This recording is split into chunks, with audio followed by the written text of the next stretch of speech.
그 후에 예수께서 모든 일이 이미 이루어진 줄 아시고 성경을 응하게 하려 하사 이르시되 내가 목마르다 하시니 거기에 신 포도주가 가득히 담긴 그릇이 있는지라. 사람들이 신 포도주를 적신 해면을 우슬초에 메어 예수의 입에 대니 예수께서 신 포도주를 받으신 후에 이르시되 다 이루었다 하시고 머리를 숙이니 영원히 떠나 가시니라. 아멘. 귀한 찬양 감사드립니다. 오늘 우리가 성금요일 예배로 이 저녁 시간에 우리가 함께 모였습니다. 오늘 우리가 주의 십자가의 진리의 빛 가운데 우리의 삶이 되돌아보는 시간도 되고, 그리고 하나님의 놀라우신 사랑, 그 완전한 구원 안에 우리가 깊이 들어가는 시간이 되기를 원합니다. 여러분 자신을 위해서, 여러분을 위해서 발벗고 나서서 도와줄 사람 한 분쯤 있으신가요? 여러분의 이제 삶에 제가 한번 물어보고 싶습니다. 여러분 언제나 여러분 응원하고 여러분의 어려운 일을 도맡아 줄 그런 사람 한 명쯤 여러분 가지고 계십니까? 아마 여러분 선뜻 떠오르지 않는 분도 있으실지 모르겠습니다. 심지어 여러분 위해 생명을 내어줄 그런 사람이 있습니까? 저도 떠올려 보면 어머님이 그러실까 이런 생각을 해봅니다. 그런데 여러분을 위해서 이미 이 일을 행하신 분이 계시다. 바로 예수 그리스도이십니다. 여러분, 이것이 믿어지기 시작하면 우리의 삶은 완전히 뒤바뀌는 겁니다. 날 위해 나의 모든 것을 품어주시고, 그리고 모든 어려운 고난 가운데서도 나와 함께 하시는 분이 계시다. 그것은 정말로 놀라운 소식인 것입니다. 예수님께서 도저히 견딜 수 없는 수치와 고난, 조롱을 감내하셨습니다. 그리고 무기력할 정도로 모든 폭력과 고난, 아픔을 다 감내해 주셨습니다. 아무런 불평을 안 하셨어요. 그리고 어떤 의미로 보면 아주 적극적으로 그 모든 것을 받으셨습니다. 그리고 죄와 폭력의 악순환의 고리를 끊어내셨어요. 여러분, 예수님께서 왜 이 일을 감당하셨습니까? 그 답을 찾으려면 바로 우리 때문에 그런 것이죠. 그 예수님께서 우리와 함께 하시는데도, 그 예수님이 우리를 도우시고 우리를 중보하시며 우리와 함께 하시는데도 우리가 세상 가운데서 얼마나 흔들리며 사는지 참 너무나 안타까울 때가 많은 것입니다. 여러분, 한번 이런 생각을 해보셨나요? 여러분의 속마음이 어떤지, 우리가 홀로 있을 때 남몰래 하는 삶이 어떤 모습인지, 그것이 가까운 사람들에게 다 드러난다고 하면 어떨까요? 우리 주변에 있는 가까운 사람들이 나의 진짜 모습, 숨겨진 모습, 내 마음 깊은 것까지 내 주변의 사람들이 그것을 다 알게 된다면 여러분, 아무 거리낌 없이 살아갈 수 있는 사람 여기 있겠습니까? 그렇지 않을 거예요. 지금 우리가 살고 있는 지금 이 순간이 얼마나 은혜인지를 우리가 알아야 합니다. 우리가 우리의 마음속에 그렇게 더럽고 추하고 은밀한 죄 다 꼭꼭 숨겨놓고 그리고 살고 있는지도 모릅니다. 그런데 여러분, 우리가 진짜 은혜로 살고 있다는 것을 알아야 합니다. 마지막 때의 심판까지 가지 않아도 우리의 진짜 모습이 조금만 드러나도 아마 우리 주변 사람들이 우리를 심판할지도 모르는 것이죠. 그런데 여러분, 우리에게는 우리를 위해 생명을 내어놓으신 어린 양 예수 그리스도가 계십니다. 여러분, 유월절을 지키는 이스라엘 사람들이 지금도 유월절 절기를 준비할 때면 이스라엘 사람들은 집 안에 있는 가구들을 집 밖으로 다 내어놓습니다. 그래서 그 집을 깨끗하고 정결하게 청소를 합니다. 부패할 누룩이 집안에 남아있지 않도록, 죄의 어떠한 하나라도 남아있지 않도록 집을 깨끗하게 정결하게 청소하면서 이 절기를 은혜 가운데 정결하게 보낼 준비를 하는 전통이 있습니다. 구원의 은혜를 정말 깨끗하게 정결한 상태로 누리고 싶어하는 그 마음인 것이죠. 유월절이 뭡니까? 이스라엘 백성들이 어린 양의 피로 말미암아 생명과 구원을 얻은 그 놀라운 사건을 기억하는 것이죠. 여러분, 그렇다면 우리 믿는 우리 그리스도인 모두에게는 유월절이 없는 것입니까? 오늘 우리가 성금요일 예배로 드리고 있는데 우리에게 유월절은 어린 양 되신 예수 그리스도, 그분을 기억하는 것이 우리의 유월절이 되는 것입니다. 이스라엘 백성들이 출애굽하기 직전에 애굽의 10번째 재앙이 임합니다. 우리가 다 알고 있죠. 그런데 이 10번째 재앙은 어떤 재앙이었죠? 첫 번째 난 것이라면 첫 번째 난 모든 것들이 죽음 앞에 놓이게 되는 그러한 재앙이었어요. 이스라엘 백성들이 구원을 얻는 길은 딱 한 가지였습니다. 하나님의 말씀을 따라서 어린 양을 잡아서 그 피를 문설주와 지방에 바르고 그 집 안에 거하여야 했어요. 그런데 출애굽기 12장 46절의 그 말씀을 보면 그 어린 양의 뼈를 꺾어서는 안 됐습니다. 그리고 그 집 안에서 어린 양을 먹어야 했어요. 여러분, 세례 요한이 자기에게 나오는 예수님을 보고 뭐라고 이야기했는지 여러분 기억하실 겁니다. 요한복음 1장 29절에 보라, 세상 죄를 지고 가는 하나님의 어린 양이로다. 예수님이 우리의 어린 양이신 것이죠. 여러분, 어린 양의 살과 피를 먹고 마신다는 것은 온전한 연합을 의미하는 것입니다. 주님과의 온전한 연합을 의미하는 것이고, 그것이 구원을 얻는 길, 살 길인 것이에요. 여러분, 유월절 하나님이 행하신 놀라운 구원의 계획은 소름이 끼칠 정도로 놀랍습니다. 예수 그리스도의 십자가 사건을 정확하게 예표하고 있는 것이기 때문에 그래요. 여러분, 예수님이 죽으신 금요일은 유월절기 양을 잡는 날이었어요. 그리고 해 질 때에 해 지기 전에는 잡아야 했습니다. 우리가 아는 것처럼 금요일 우리 누가복음의 기록을 보면 해가 빛을 잃어버릴 때 오후 6시경에 예수님께서 세상을 떠나셨어요. 그리고 예수님께서는 우리 죄를 담당하시는 그 죄의 대가를 생명으로 내놓으셨어요. 그리고 우리 어린 양이 되어주신 것입니다. 여러분, 예수님께서 십자가형에 처하셨을 때 우리가 기억하는 한 장면이 있습니다. 그 당시에 십자가형에 처한 사람들은 그 십자가형에서 죽은 사람들 다 다리를 부러뜨렸습니다. 뼈를 꺾어버린 거예요. 그런데 예수님이 죽어 있다고 생각을 해서 병사들이 그 당시에 그 다리를 부러뜨리지를 않습니다. 대신에 창을 가지고 옆구리를 찔러서 죽음을 확인하는 것이죠. 그리고 물과 피를 다 쏟게 합니다. 여러분, 무슨 생각이 드세요? 이스라엘 백성들이 정말로 애굽에서 출애굽할 때 10번째 재앙 앞에서 어린 양을 잡아서 그 어린 양의 살과 피를 집안에서 먹을 때 뼈를 꺾어서는 안 됐어요. 여러분, 너무나도 정확하게 예수님께서는 예수 그리스도 그 십자가에서의 죽음 그리고 구원의 성취를 너무나 정확하게 이루어 가신 거예요. 구원의 언약을 그대로 성취해 주셨습니다. 여러분, 이것이 얼마나 하나님께서 우리를 사랑하시는지를 증거하는 대목이에요. 저는 여러분들이 오늘 이 말씀을 통해서 한 가지를 분명히 붙잡으시면 좋겠어요. 하나님께서는 우리를 구원하시기로 작정하시고 그 구약의 출애굽 시대로부터 너무나 정확하게 말씀하셨고 그것을 예수님의 십자가에서 완전하게 이루셨어요. 그 구원은 부족함이 없는 구원이에요. 여러분, 또한 이스라엘 백성들이 출애굽해서 광야길을 걸어갔습니다.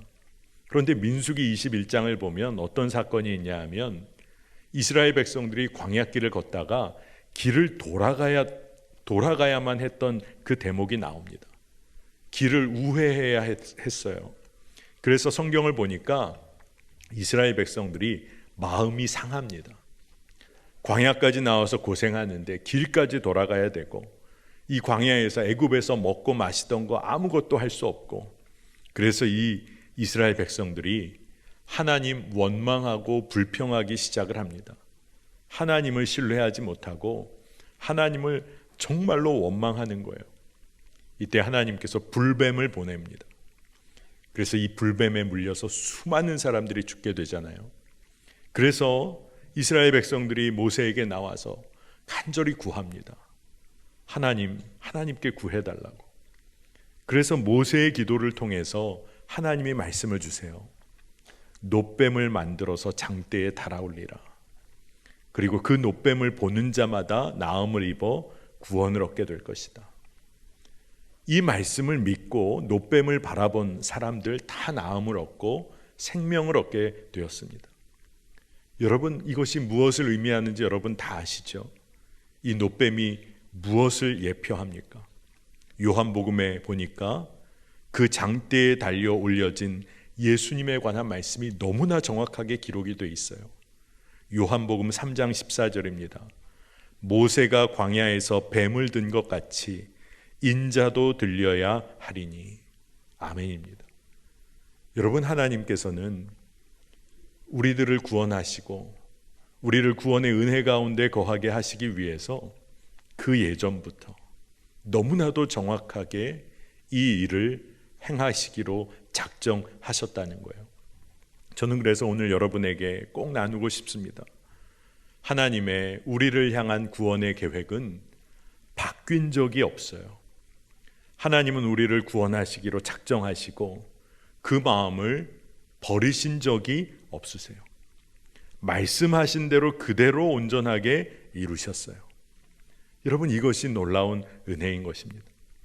십자가로 인해서 하나님과 원수되었던 관계 가운데 우리가 놓여 있었는데, 우리가 십자가로 인하여 하나님과 화목한 관계, 그 놀라운 은혜를 누리게 된 거예요. 여러분, 은혜의 보좌로 죄인인 우리는 결코 홀로 나아갈 수가 없습니다. 하나님의 이름을 부르면서도 기도할 수가 없었던 그런 죄인된 존재였어요. 그런데 이제 십자가에서 생명을 내어주신 그 예수님의 이름으로 우리가 기도하며 은혜의 보좌 앞으로 나아갈 수 있게 된 것입니다. 여러분, 구약성서 시대에 여러분 너무나 잘 아시잖아요. 이스라엘 백성들이 하나님의 얼굴을 대면하여 보게 된다. 이것은 무엇을 의미했습니까? 축복이 아니라 저주였어요. 왜냐하면 죄인인 이스라엘 백성들이 완전하신 의인 되시는 의로우신 하나님을 만난다? 이것은 죽음과 같은 저주였어요. 왜? 그것은 심판을 의미했기 때문에 그렇습니다. 그래서 이스라엘 백성들은 하나님의 이름을 불러야 하는 그 대목, 율법을 읽다가 하나님의 이름이 나오면 읽지도 않았어요. 아니면 다른 형식으로 부르기 시작을 했습니다. 그만큼 하나님 앞에 서는 것이 두려움이었던 거예요.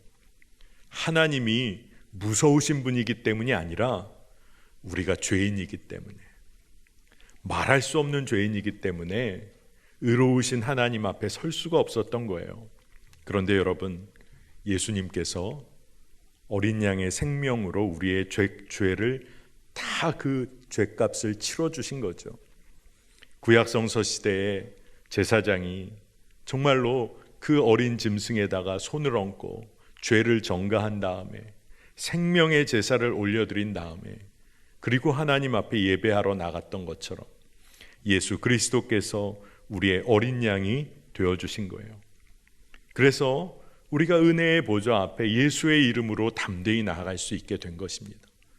여러분, 이게 진짜 은혜 중에 은혜인 거예요. 우리가 예수 그리스도 때문에 심지어 하나님을 아빠, 아버지라 부르며 기도할 수 있게 된 겁니다. 여러분, 이것이 어떻게 가능해졌습니까? 로마서 8장 15절 말씀을 보니까 너희는 다시 무서워하는 종의 영을 받지 아니하고 양자의 영을 받았으므로 우리가 아빠 아버지라고 부르짖느니라. 아멘입니다. 이 양자의 영이 뭡니까? 자녀 삼아 주시는 영이에요. 예수님께서 그렇게 보내주시기로 했던 보혜사 성령님을 의미하는 것입니다. 예수님으로 인하여 우리가 은혜의 보좌 앞에 담대히 나아가게 된 겁니다. 여러분, 그렇기 때문에 우리가 지금도 하나님의 이름을 부르며 기도할 때 우리가 간구하고 회개하고 감사하며 기뻐하며 기도한 다음에 우리가 어떻게 기도를 마무리합니까? 예수님의 이름으로 기도합니다. 왜 그렇게 예수의 이름으로 기도하는 걸까요? 우리의 어린 양이 되어주셔서 모든 죄의 값을 생명으로 치러주신 예수 그리스도로 인하여 우리가 하나님 앞에 나아가게 된 것이죠. 하나님 앞에 자녀된 은혜를 누리게 된 것이죠. 예수의 이름에 권세가 있는 것입니다. 여러분, 그런데 이 예수님께서 십자가에서 숨을 거두시기 직전에 다 이루었다 선포하십니다. 요한복음 19장 30절 말씀인데, 예수께서 신포도주를 받으신 후에 이르시되 다 이루었다 하시고 머리를 숙이니 영혼이 떠나가시니라. 아멘. 여러분, 예수님께서 유대 종교 지도자들 로마의 권세 앞에서 십자가에서 힘없이 죽어 정말로 모든 것이 끝나버린 것과 같은 외적인 모습을 보여주셨어요.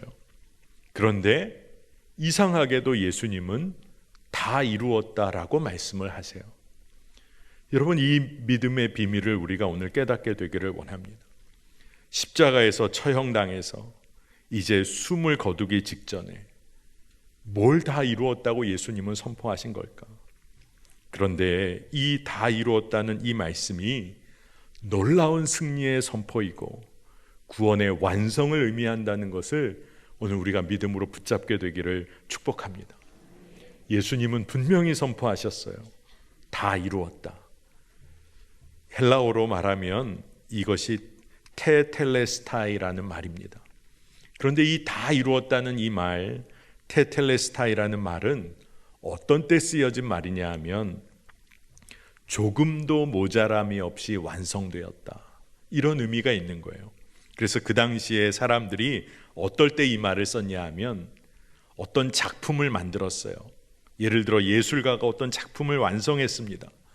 너무 보기에 좋아요. 다 만들고 보니까 테텔레스타이, 다 이루었다, 이렇게 이야기를 한 겁니다. 맡겨진 사명이 있었어요. 임무를 완전하게 완수해냈습니다. 그때 테텔레스타이, 다 이루었다, 이렇게 말을 한 거예요. 제사장에게 흠없는 제물을 가지고 나갑니다. 이제 하나님께 제사하기 위해서. 그러면 제사장이 가져온 제물을 다 검사해서 흠이 없다, 진짜 온전하다, 이때 쓰인 말이 테텔레스타이예요. 다 이루었다, 온전하다.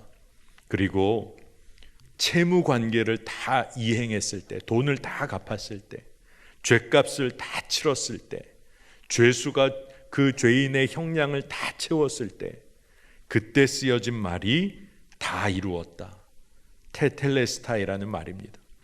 그런데 예수님께서 다 이루었다 선언하셨어요. 그러면 이것이 무엇을 의미하는 걸까요? 끊임없이 죄에 무너지는 우리의 삶, 정말로 존재적인 죄인, 그런데 예수 그리스도께서 선포를 하신 거예요. 우리가 죄에서 완전히 해방되었다, 다 이루었다.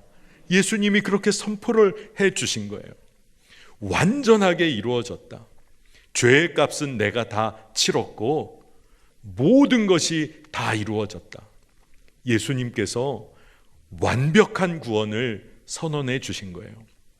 예수님께서는 공생의 기간 동안에도 이미 이 말씀을 하셨어요. 요한복음 16장 33절에 세상에서는 너희가 환난을 당하나 담대하라, 내가 세상을 이기었노라. 아멘입니다. 여러분, 주님께서는 십자가에서 이미 완전한 죄로부터의 해방을 선포해 주셨어요. 그런데 우리가 이것을 믿기보다 때로 우리가 우리 힘으로 노력하다가 그렇게 애쓰다가 무너질 때가 너무나 많았음을 우리가 고백하게 됩니다. 우리가 죄에 대하여 이미 십자가에서 죽은 자가 된 거잖아요. 예수님께서 죄에 대한 승리를 선포하셨잖아요. 그러니까 그것을 우리가 믿어야 하는 것입니다. 여러분들 중에 혹시 김다니엘 선교사님이라는 분을 아실지 모르겠어요.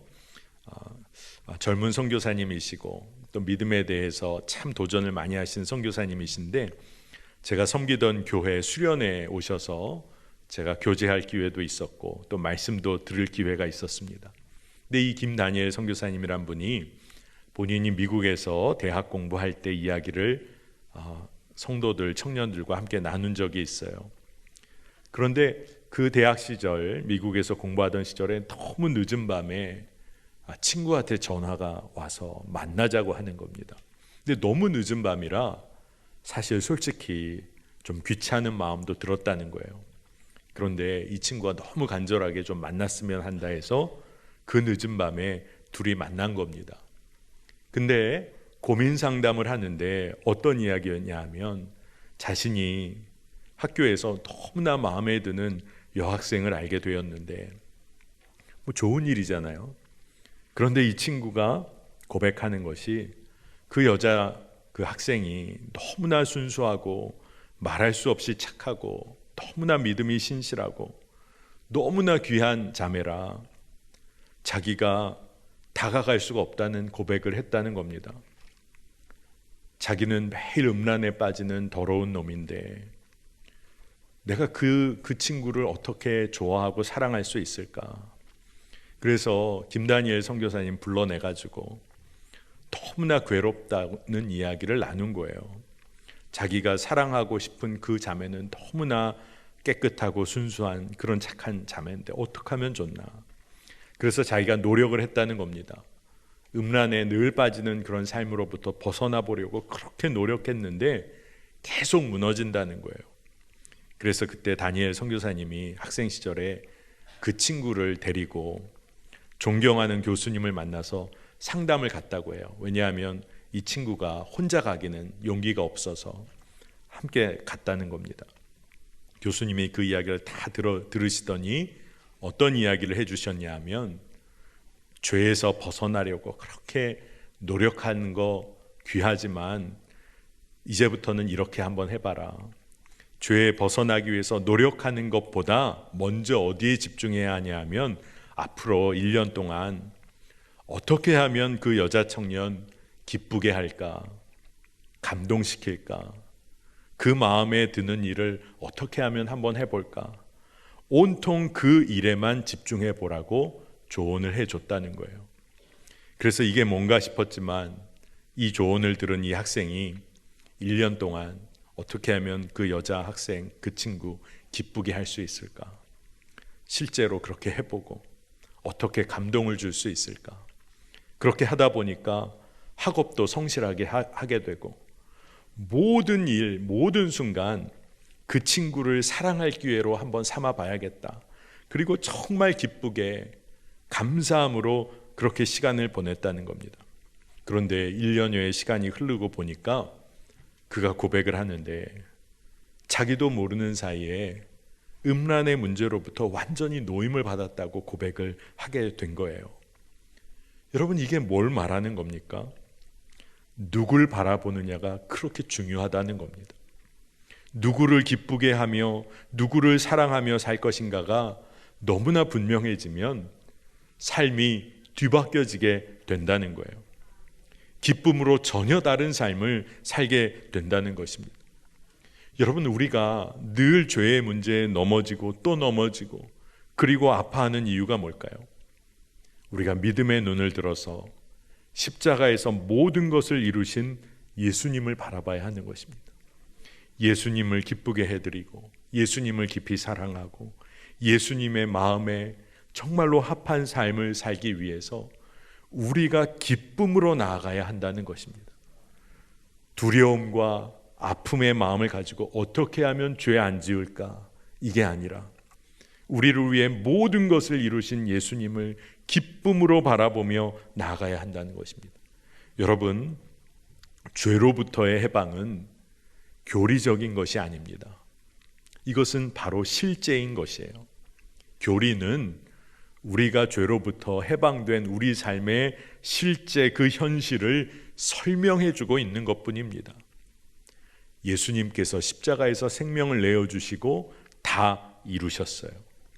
그렇다면 이 선포, 이 승리를 선포하신 예수님을 바라보고 믿고 그분을 깊이 사랑함으로써 매 순간 우리는 그분의 기쁨이 되는 겁니다. 그러면 주님께서 말씀으로 성령으로 우리의 삶을 강하게 이끌어 가시는 거예요. 여러분, 성금요일 오늘 우리가 이것을 믿음으로 취하게 되기를 원합니다. 예수님께서 십자가에서 생명을 내어놓으심으로 놀라운 사건이 하나 벌어졌는데 그것은 성소의 휘장이 찢겨졌다는 거예요. 마가복음 15장 37절 38절입니다. 예수께서 큰 소리를 지르시고 숨지시니라. 이에 성소 휘장이 위로부터 아래까지 찢어져 둘이 되니라. 아멘. 여러분, 우리가 잘 아는 것처럼 성소의 휘장은 성소와 지성소를 나누어 놓는, 죄인인 우리가 결코 들어갈 수 없었던 바로 그 장소, 그 단지 장소만을 말하는 것이 아니라 우리가 직접 나아갈 수 없었던 하나님과 원수된 우리의 삶의 현실을 드러내는 것이었어요. 여러분, 그 휘장이 얼마나 크고 높고 두께가 두꺼웠는지 여러분 아십니까? 솔로몬의 성전에 그 휘장이 이렇게 세워졌을 때 말씀을 따라 이렇게 한번 살펴보면 높이가 30규빗이었다 합니다. 그런데 헤롯 때에 그것을 40규빗까지 높였다는 요세푸스라는 역사가의 그런 기록이 있어요. 근데 한 규빗이 정확히 요즘 단위로는 어떤 것인지 조금씩 다른 견해들이 있지만 그래도 추정을 해보면 약 15m 정도가 된다고 합니다. 엄청 높은 것이죠. 그리고 그 두께는 약 한 10cm는 됐을 것이다, 그렇게 얘기를 해요. 청색, 자색, 홍색 그런 재료로, 그리고 곱게 꼰 천으로 만들어졌어요. 여러분, 그러니까 잘 찢어지지 않는다는 겁니다. 10cm나 되고 15m나 되는 그 휘장이 위로부터 아래로 찢어진 거예요. 하나님께서 그것을 가르셨다는 너무나 분명한 증거가 되는 것입니다. 사람의 힘으로는 도저히 감당할 수 없는 일, 하지만 예수님께서 생명을 내어놓으신 바로 그 순간에 그 휘장이 위로부터 아래로 찢겨졌어요.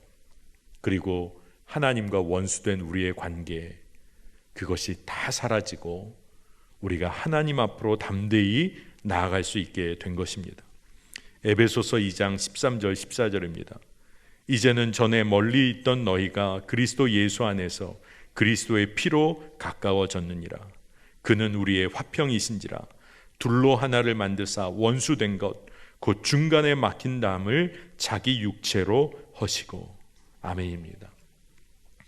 여러분, 하나님과 원수된 관계, 그리고 이웃과 가로막혔던 담, 이 모든 것을 하나님께서 철저히 자신의 아들의 생명을 내어주심으로 이것을 하나 되게 하셨어요. 놀라운 일입니다.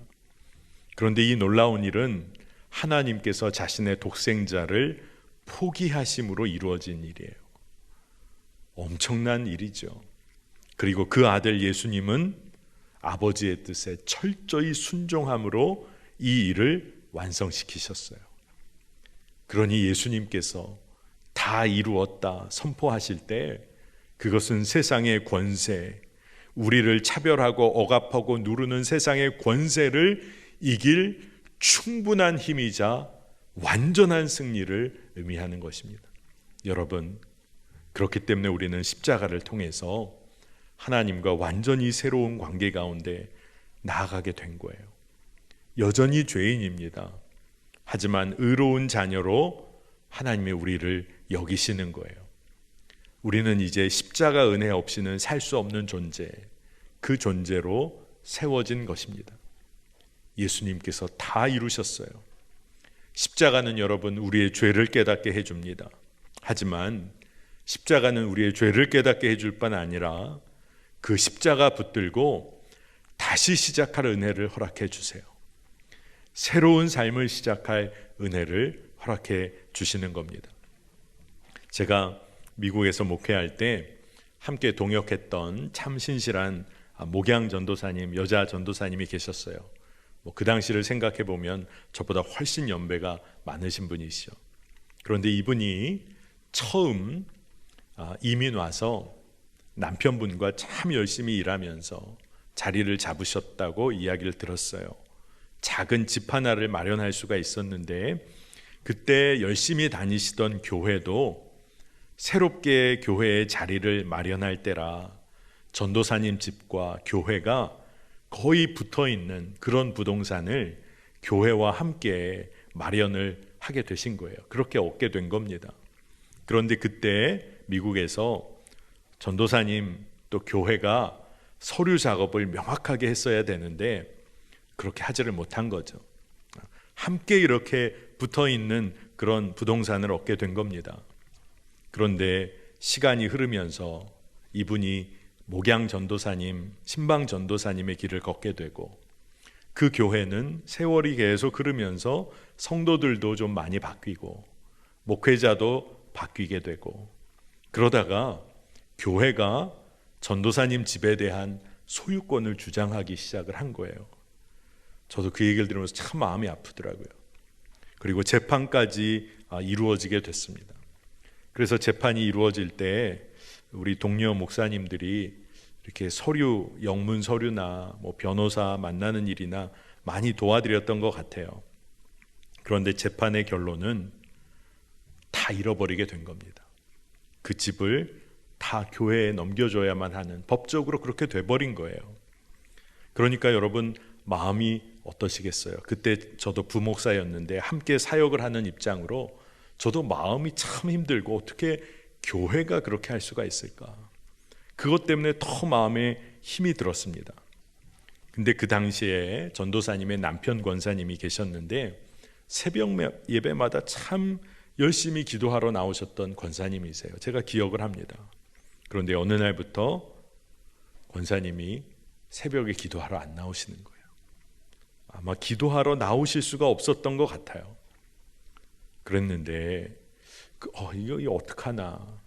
근데 시간이 어느 정도 흐르다가 다시 그 남편 권사님이 새벽에 기도하러 나오시는 겁니다.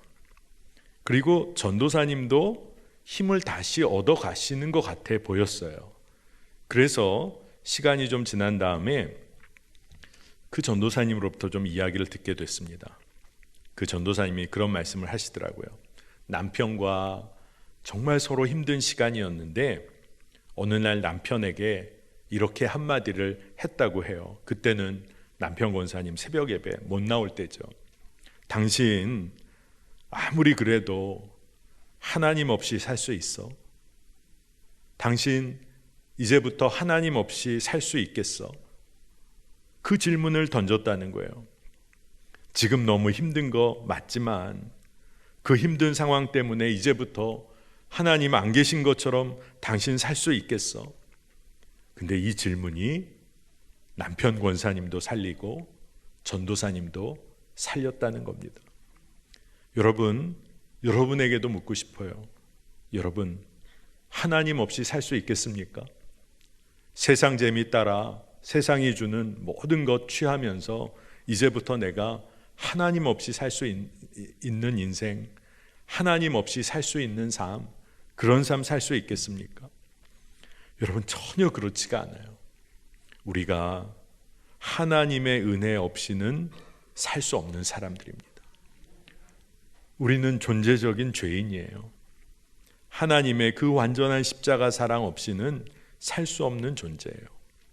그러니까 성령께서는 우리로 하여금 오직 십자가 그 사랑 은혜 믿고 여전히 십자가 앞으로 더 가까이 나아오도록 우리를 이끌어 가십니다.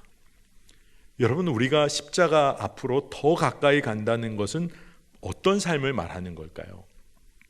사도 바울은 십자가에 더 가까이 나아가는 삶을 자기만의 표현으로 이렇게 표현한 것 같아요. 십자가만 자랑하는 삶. 사도 바울은 뭐라고 얘기했냐면 갈라디아서 6장 14절에 내게는 우리 주 예수 그리스도의 십자가 외에 결코 자랑할 것이 없으니 그리스도로 말미암아 세상이 나에 대하여 십자가에 못 박히고 내가 또한 세상에 대하여 그러하니라. 아멘.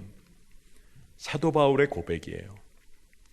여러분, 십자가를 통하여 예수님은 다 이루셨어요. 완전한 구원을 이루시고 그리고 생명을 우리에게 주셨어요.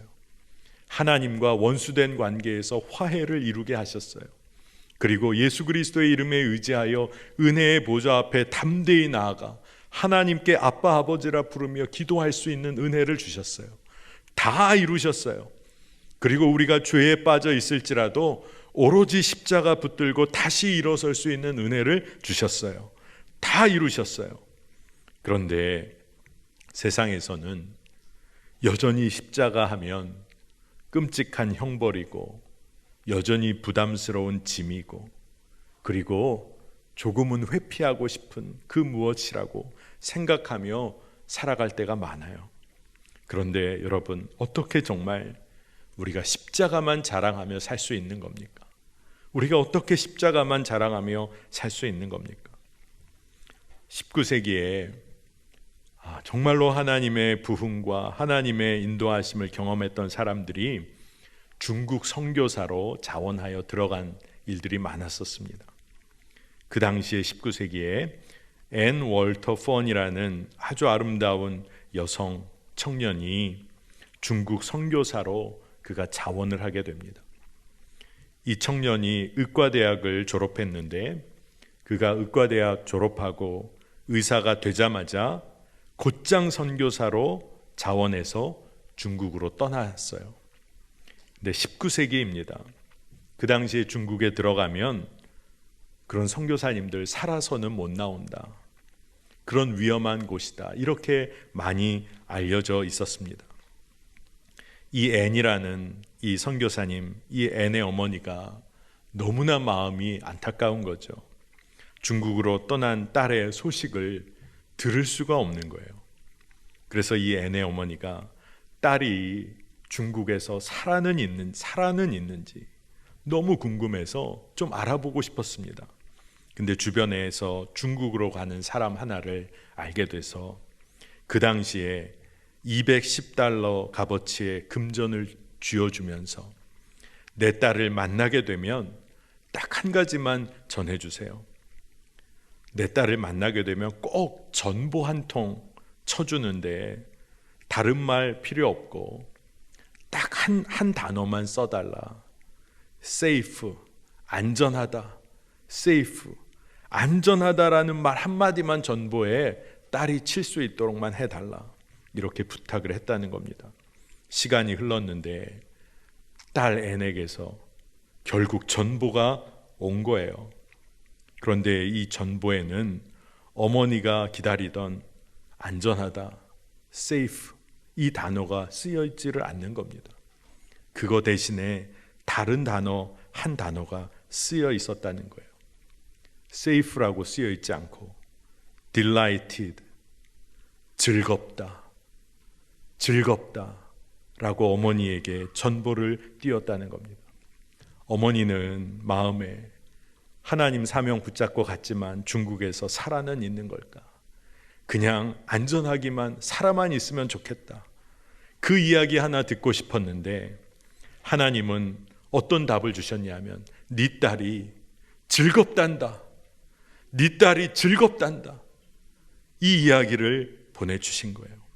여러분, 십자가 은혜로 십자가 사랑을 붙잡고 사는 사람의 삶이 이런 겁니다. 주변의 상황은 힘들고 어렵고 죽을 것 같은 상황 같은데 이상하게 십자가의 사람, 성령의 사람은 삶이 기쁨이 있는 거예요.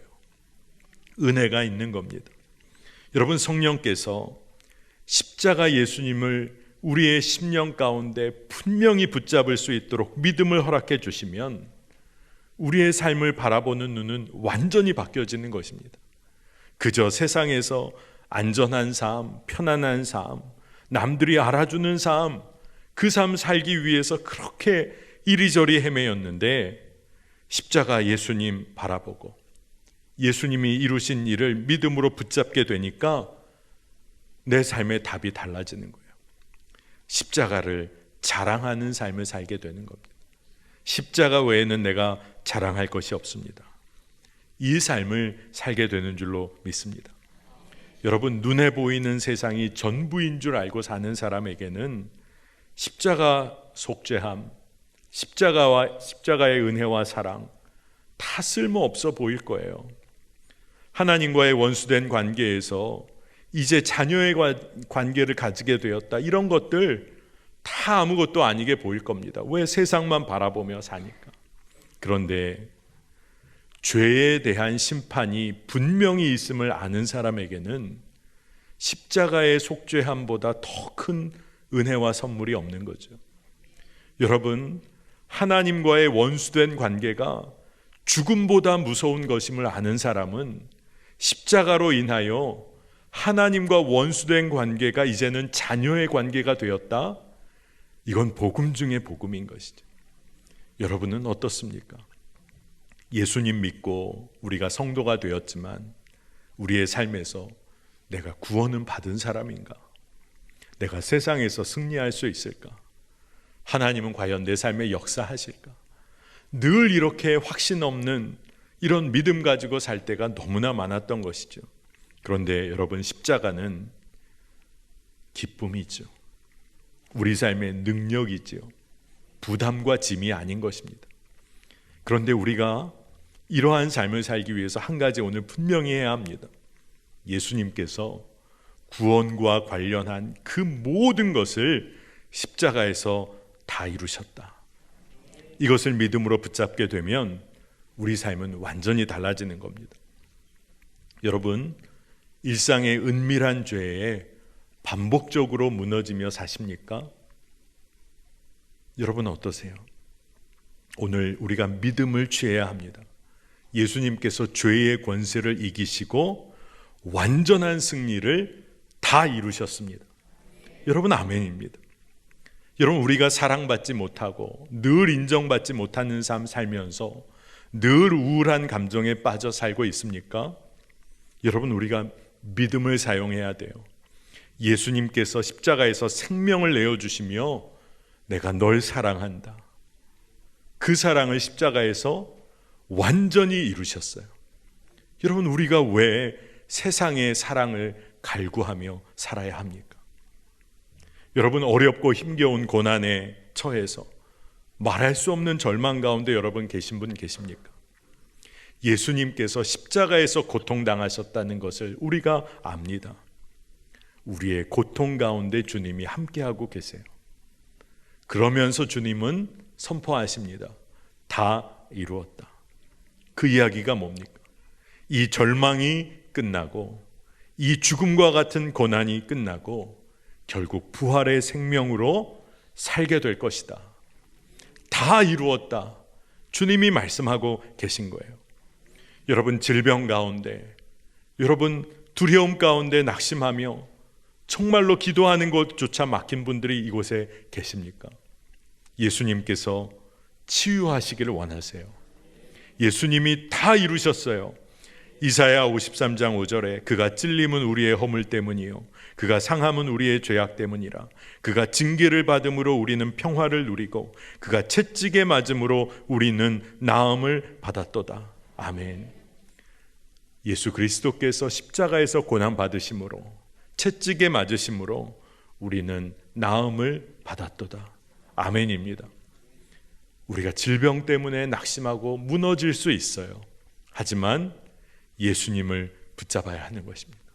십자가에서 다 이루신 주의 역사를 우리가 믿음으로 취해야 합니다. 예수님은 우리의 죄를 사하셨어요. 우리를 거룩히 구별하셨습니다. 그리고 하나님과 화해하는 삶을 살게 하셨어요. 고통을 넘어서게 하시고 소망을 품게 하셨어요. 질병으로부터 낫게 하시기를 원하세요. 여러분, 이 믿음을 가지고 성도들은 십자가에서 나도 이미 죽었고 나의 옛자가 이미 죽었고 이제 예수님의 생명으로 살게 되었다는 것을 믿음으로 선포해야 하는 것입니다. 예수님께서 분명히 오늘 말씀해 주셨어요. 숨을 거두시기 바로 직전에 다 이루었다.